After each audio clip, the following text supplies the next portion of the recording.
Plusieurs personnes pensent que pour évangéliser, il faut une méthode très précise, il faut avoir une bonne parole, il faut avoir une très grande assurance de soi-même.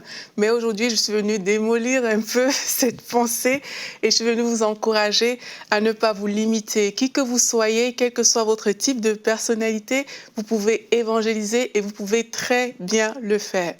Alors, les raisons qu'on évoque souvent et qui nous limitent quelquefois, j'en ai répertorié plusieurs, mais je sais qu'il y en a bien d'autres et quelle que soit votre raison, on va voir par la suite qu'il ne faut surtout pas se limiter. Alors parfois, on a une vision de l'évangélisation où on se dit que les gens à qui je parle du Seigneur doivent absolument accepter Jésus-Christ. S'ils n'acceptent pas Jésus, alors ça veut dire que j'ai échoué.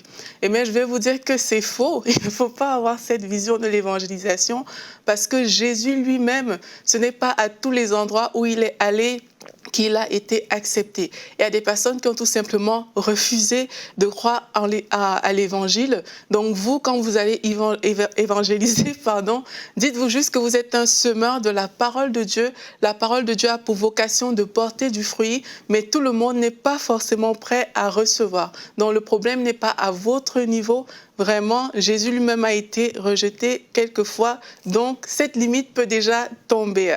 Comme deuxième limite, on peut se dire, je ne me sens pas capable. Pourquoi on se dit ça? C'est parce que toutes les personnes qu'on a l'habitude de voir évangéliser, des personnes qui pour nous sont des modèles d'évangélisation, mais leur type d'évangélisation semble ne pas nous correspondre et semble ne pas correspondre à notre personnalité. Par exemple, vous pouvez voir des gens qui vont parfois dans les métros, ils sont là, ils ont l'air vraiment sûrs d'eux, etc. Et vous vous dites, mais moi je suis plutôt introverti.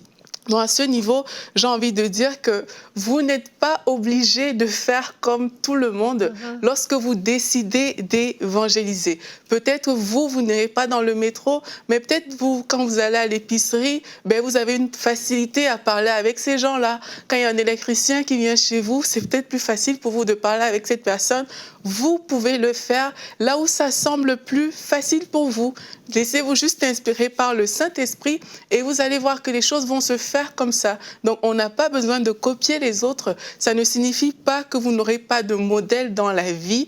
Non, des personnes peuvent vous inspirer, mais faites ce qui correspond tout simplement à votre personnalité et faites ce que le Saint-Esprit vous met à cœur de faire. Par contre, par rapport à ce point, je veux quand même faire une parenthèse.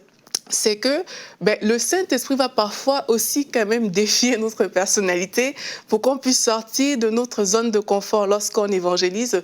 Rappelez-vous à ce moment que ce qui compte, c'est que la personne en face soit sauvée. Ce n'est pas le fait de vous sentir mal à l'aise qui compte à ce moment, c'est vraiment que la personne en face soit sauvée. Et n'ayez pas peur de faire des erreurs. Dieu ne vous reprochera jamais d'avoir voulu évangéliser. Un dernier point qu'on peut mettre en évidence, c'est que parfois on a peur, on manque d'assurance et on se pose 10 000 questions. Et ici, je vais vous dire quelque chose. Sachez que ce n'est pas vous qui tenez la parole, c'est la parole qui vous tient. Ça veut dire quoi? C'est la parole qui a le pouvoir de donner la vie à toute chose. Et ce n'est pas vous. Donc même si vous manquez d'assurance, faites juste confiance à la parole de Dieu, à la présence de Dieu qui vous accompagne. Et vous allez voir que même dans votre voix qui tremble, il y a quelqu'un que ça va interpeller et cette personne va donner sa vie au Seigneur de la sorte.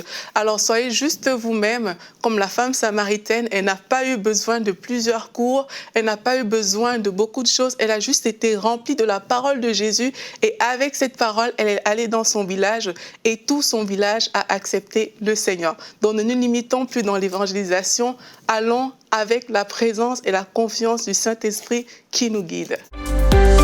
Retrouvez la suite de ce programme dans l'émission Bonjour chez vous sur ENCI TV.